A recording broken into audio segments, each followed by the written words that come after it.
통상 우리가 이제 산타렐리라서 12월장 긍정적 기대감을 많이 가져요. 12월에 대한 기대감은 이 정도 수준에서 마무리되어지는 형태로 진행되어질 것 같고 1월장은 기대해 볼 수 있지 않을까.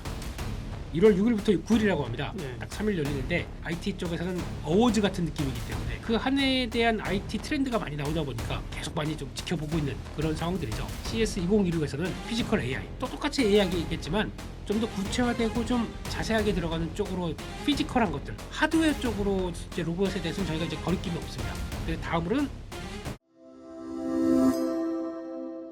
가장 걱정했던 일본의 금리 인상이 무난하게 넘어가는 듯해서 그러니까요. 네. 크게 이제 시장에 대한 우려가 많이 벗어났다라고 볼 수가 있을 것 같고요. 예. 통상 우리가 이제 산타렐리라서 12월장 긍정적 기대감을 많이 가져요. 근데 기관들이 통상 미국 같은 경우에는 그 추수감사절부터 크리스마스 이후 그러니까 1월 초까지 북클로징을 해서 매매 참여도가 많이 떨어지거든요. 국내 같은 경우 채권 시장 기준으로 해서 12월장은 좀 손 놓는 경향들이 많이 있습니다. 예.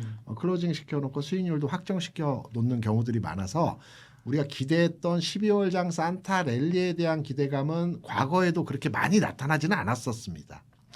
제가 한번 시장을 12월장에 대한 내용을 한번 들여다보니까 국내 같은 경우에는 12월이 상승한 그러니까 월봉상으로 빨간색을 보여줬던 월이 5번 있었고 파란색이 5번 있더라고요.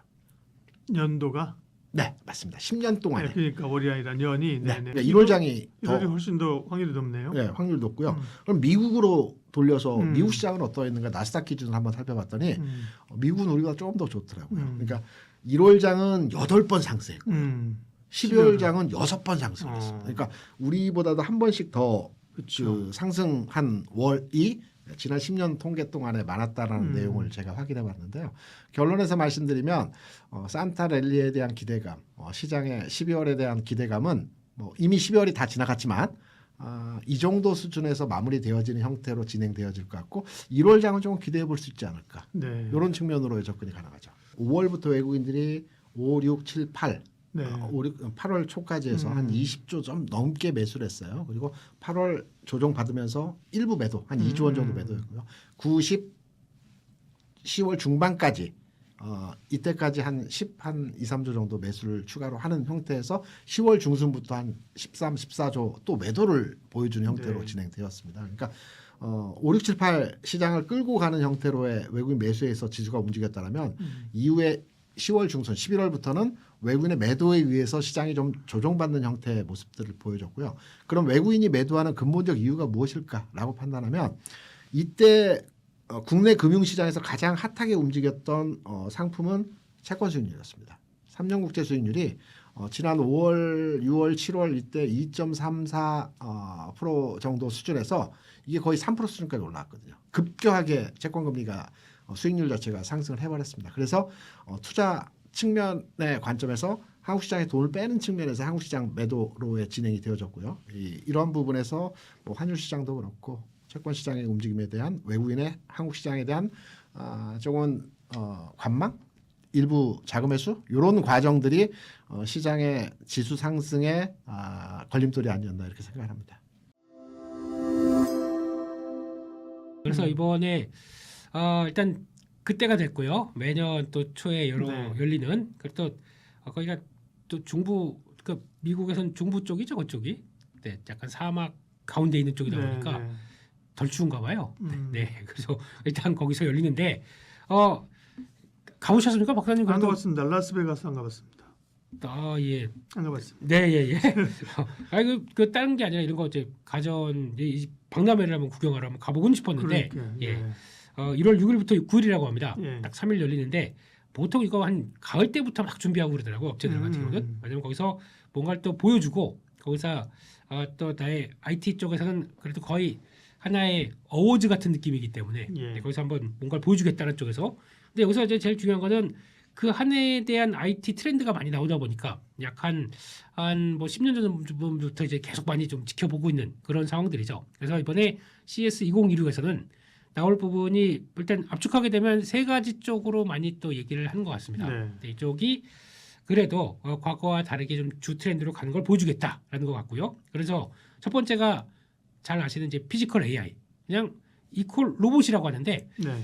그러니까 피지컬 AI는 저희가 조금 그냥 단순화시키게 되면 로봇이라고 볼 수 있겠지만 AI가 담겨서 어딘가에 활동을 그러니까 움직이기 시작한다 그러면 이게 로봇뿐만 아닙니다. 모빌리티의 전체까지 들어갈 수 있고요. 그러네요. 네. 결국에는 방산도 들어갈 수가 있고 거기 아니면 또 해운도 들어갈 수가 있습니다. 왜냐하면 이런 운송 자체를 AI가 통해서 움직임을 가속화시킨다든가 또 효율을 더 높인다라고 하게 되면 이게 모든 게 다 피지컬 AI거든요. 그렇기 때문에 이거를 먼저 이제 구체화가 되는 과정 쪽으로 이번에는 많이 봐야 될 것 같은데 일단 작년 2025 올해죠. 올해, 예, 올해죠. 예, 올해 벌써 예, 벌써 가셨어요. 2026년으로. 네. 백투더퓨처입니다. 예. 네. 그래서 네. 전순왕 CEO가 나와서 한 얘기가 맞아요. 뭐냐면 네. 그때 같은 경우도 저희가 로보트가 하게 되면 그냥 테마주를 알고 있었습니다. 음. 네. 뭐 터미네이터 이거 영화 좀 봤네 뭐 이러면서 예, 그런 쪽으로만 보고 있다가 처음으로 나와서 이제 생성형 AI를 이제 열심히 부각시킨 다음에 다음 단계는 피지컬 AI다라고 처음으로 얘기를 해서 그 로봇 사진을 쭉 보여주면서 거기 들어가는 제슨 토르 뭐 이런 것들 얘기하면서 이제 시스템화되면서 AI가 됐었을 때 다음 모델을 엄청 많이 얘기를 했었죠. 그게 올해 AI 그 CES 2025였습니다. 그러다 보니까 먼저 사람들이 이제 관심이 더 커지는 모습 쪽에서 이게 작용하게 되겠구나라고 생각하고 거기다가 또 가장 중요한 거는 이제 테슬라가 계속 옵티머스 얘기를 하면서 레벨업되는 과정들을 보여주고 있고 마지막으로 혹시 보셨는지 모르겠지만 이번에 유니트리라고 중국의 중국의 유명한 로봇 업체잖아요. 예 네. 올해 초에 그 유니트리에서 사족 보행 로봇 가지고 네. 일렬로 쫙 한 다음에 그 춘절 그때 이걸 공연을 했었어요. 그 TV에서. 그래서 이게 다 막 덤블링하고 막 이렇게 막 춤추면서 그거 보고 이제 사람들이 놀랐고 이번에는 며칠 전에 보니까 중국 유명 가수 옆에 팩댄서가 유니트리 그 로봇들이 쭉 서서 뭐 덤블링하고 뭐 똑같이 춤추고 하는데 예전에는 그런 게 나오게 되면 뒤에서 그 사람들이 밀고 갔습니다. 얘를 잘 움직이지 못해서. 얘는 그냥 알아서 그냥 사람처럼 걸어 다니더라고요. 그렇게 되면 많이 커졌다라는 쪽들인데 그냥 딱 중요한 거는 이거는 거기에 포함돼서 이렇게 할 수 있도록 프로그램만 된 겁니다. 그러니까 얘가 알아서 AI가 작동되면서 모든 사물의 반응과 흐름들을 다 확인한 다음에 된 게 아니라 그냥 훈련된 트레이닝된 대로만 하는 겁니다. 이거는 그냥 그렇죠. 아주 초기 로봇이라고 예, 볼 수 예. 없죠. 우리가 원하는 건 이게 아닙니다.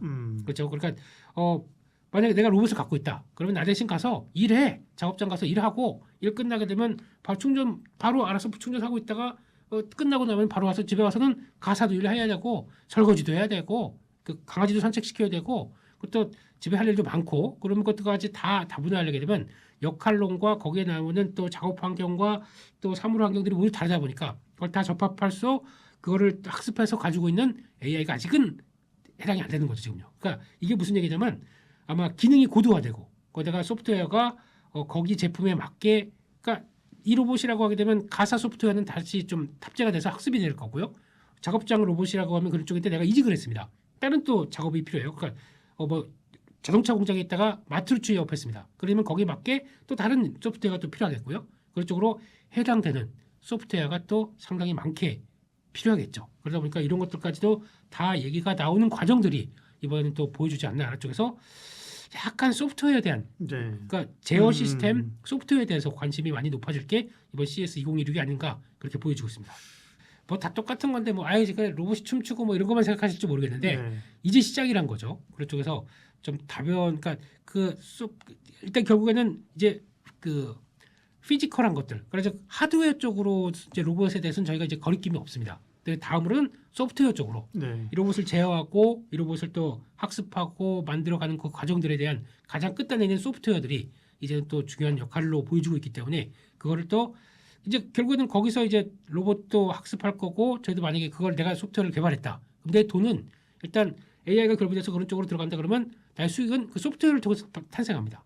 그런 과정들이 나오겠죠. 지금까지 온디바이스 AI는 네. 그러니까 제가 뭐 개념은 많이 알고 있습니다. 근데 진짜 진정한 온디바이스 AI였냐? 아닙니다. 그렇죠. 네. 이것 지금 거의 결국에는 다 클라우드에서 네. 해결해서 거기서 다 내려오는 과정에서 그냥 단말기 개념적으로 그렇죠. 엔드 유저 쪽으로만 많이 썼었는데 이제 바뀐다고 합니다. 이것도 마저도 바뀐다고 합니다. 그래서 이제 작년에 2024년도에 먼 처음에 나왔던 온디바이스 AI 개념이 AI 에브리웨어. 그래서 모든 데서 다 AI가 쓰인다라고 했는데 이번에 또 그 기조 연설자로 AMD의 리사수 선생님이 저희 친척분이시죠? 민수 이사수. 네, 그렇군요. 네. 자 인사하셔야 됩니다. 그분 네, 오시면 알겠습니다. 가시죠. 네. 돈도 많으시고요. 네. 예.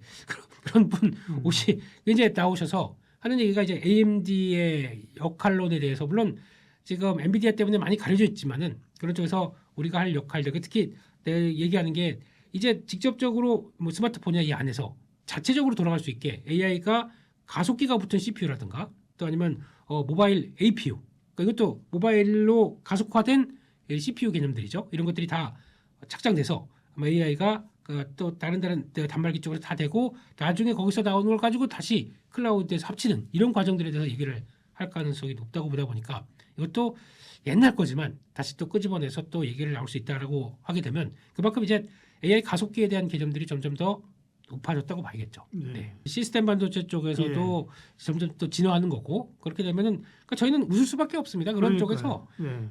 뭐가 됐든 에이징이 뭐가 되고 됐든, 예 네. 누구든지 상관없습니다. 결국에는 우리가 메모리 반도체 우리가 다 할 테니라고 하는데 그런 정도의 B2B 쪽에서 그러니까 B2B는 솔직히 아까 말씀드렸듯이 가격이 오른다고 하더라도 수요는 계속 올라갈 수밖에 없겠죠. 그만큼 총 가격대는 올라간다고 하더라도 계속 또 데이터 센터는 확보가 된다고 하게 되면 네. 그렇게 되면은 그런 쪽에서는 의미가 그런 쪽에서는 결국에는 또 수요는 충분하기 때문에 크게 흔들리지 않는다라고 모르겠지만 B2C 쪽은 당연히 지금 영향을 받겠죠. 그 비싼 가격 때문에요.